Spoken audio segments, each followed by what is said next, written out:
Welcome. In this video, I'll be going over two entry-level ships for salvaging and mining, with the goal of providing an overall assessment of what you can expect with both ships and possibly which game loop you may want to step into. Both ships are purchasable in-game at New Deal, located at Laurelville Hurston. The Mist Prospector will cost you around 2 million aUEC, and the Drake Vulture will run about 1.2 million.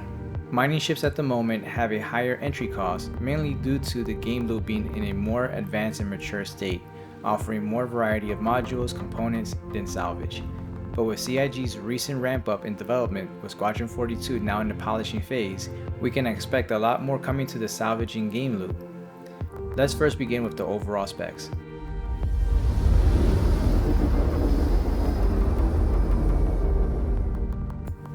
Drake Vulture. Considered a small size ship, 2 size 1 pilot weapons, small fuel tank, small quantum fuel tank, small power plant, 2 small coolers, 2 small shields, 24 maneuvering thrusters, and 12 SEU of cargo space. Mist Prospector. Consider a small size ship, 2 size 1 pilot weapons, 2 small fuel tanks, small quantum fuel tank, medium power plant, medium cooler, single small shield, 12 maneuvering thrusters, and 32 SEU of mining bag space. As mentioned, both are entry-level ships for their profession. I find both ships are enjoyable to fly and a relaxing game loop that can generate a lot of aUEC with the time invested.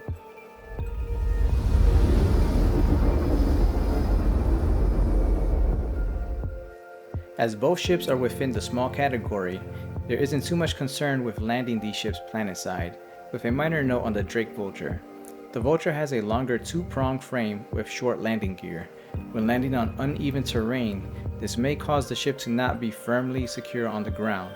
Again, not a major issue, just something to take note of, as the Prospector has a much larger, springier landing gear and rarely faces any issues when landing.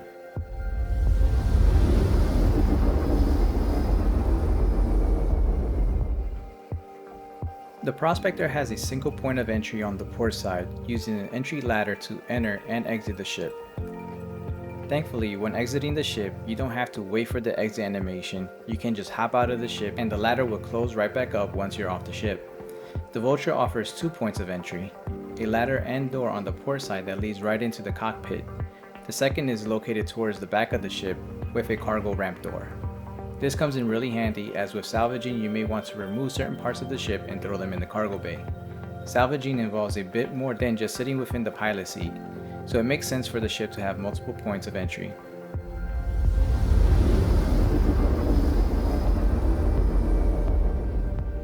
When it comes to design, both ships hit their mark. The Prospector offers a great wide open view, one of the best in my opinion from the pilot seat. There is very little interference from the ship MFDs, which is great when scouting for rocks to mine or while working and coordinating with other crew or org members. The Prospector offers a size 1 mining head. Again, this is an entry-level ship, so you'll be limited with the size of the rock mass you can work on. Mining ships in general allow you to customize different mining heads along with modules, depending on how many slots the mining head has. The ship also offers a full habitation space with a bed and toilet. However, I do expect CIG to make some minor changes to the ship, updating it to the current standards.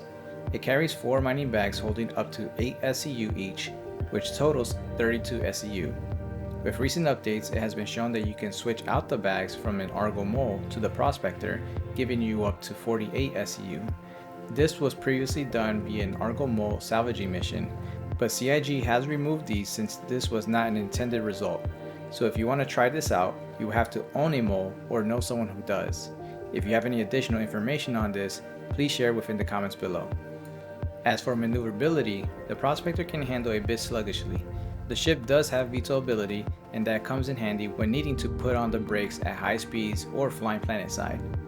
Finally, there is one more feature that is still not fully functional with the Prospector, and that is the filtering mechanism located at the back of the ship. Supposedly, you will be able to remove any inert material from the bags, making sure that you are fully optimizing your storage. No word from CIG when this will be implemented, so we'll have to wait and see. On the other hand, the Drake Vulture is your entry ship to the more recently added game loop of salvaging. Just like the Prospector, the view from the pilot seat is done very well with a clear view of the salvaging heads and grinder. The cockpit allows for immediate EVA access with a side door. This comes in handy for more detailed work while salvaging. The Vulture also includes a full habitation space like the Prospector. In addition, you have 12 SCU of cargo space storage, where the dispenser of the RMC and construction material appear. As of patch 3.22, and at the time of making this video, you now have a buffer of 13 SCU, which allows you to fill up the buffer before having to head back to the cargo bay and dispense the material. This was a huge quality of life update for the Vulture. In regard to salvage scraping heads, the Vulture comes standard with 2 of the 3 scrape heads currently available, the Braid and Cinch. The third option, the Trawler, comes standard on the Reclaimer. These heads range between efficiency and speed. The more efficient the head is, the longer it will take to scrape an area, due to the smaller diameter of the beam. I expect CIG to release multiple types of scraping heads with different attributes as the salvaging game loop continues to mature. The Vulture also has the ability to dismantle and disintegrate ship hulls. CIG has specified the current implementation is more of a placeholder until they are able to incorporate Maelstrom, another game mechanic that is still under development. Maneuvering the Drake Vulture feels somewhat like the Prospector. Although this is a subjective view, I believe the engines are a bit undersized.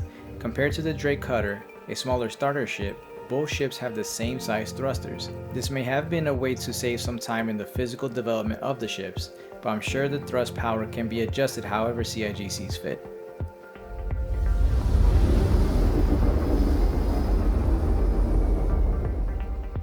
When it comes to maintenance, both ships have their components accessible within the habitation area, making maintenance of these ships much easier as most small ships would be. The Vulture may add some difficulty when swapping out components due to its entry pathways, but it is very still optimal.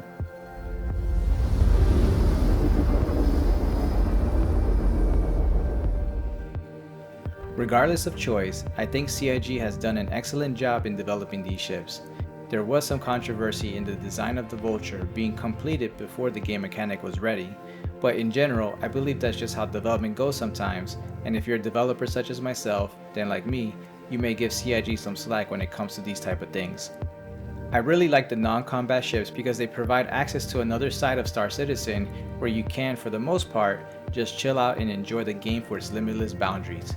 I know for myself, I love the idea of salvaging a ship to repair another and selling it like a restoration shop. Hopefully you've enjoyed this video review in choosing an industrial entry ship between mining and salvage. If so, please like and subscribe as I'm working to build up more Star Citizen content and appreciate your support. Also, please share your thoughts within the comments. I do enjoy reading other people's perspectives on this topic, and again, thanks for watching.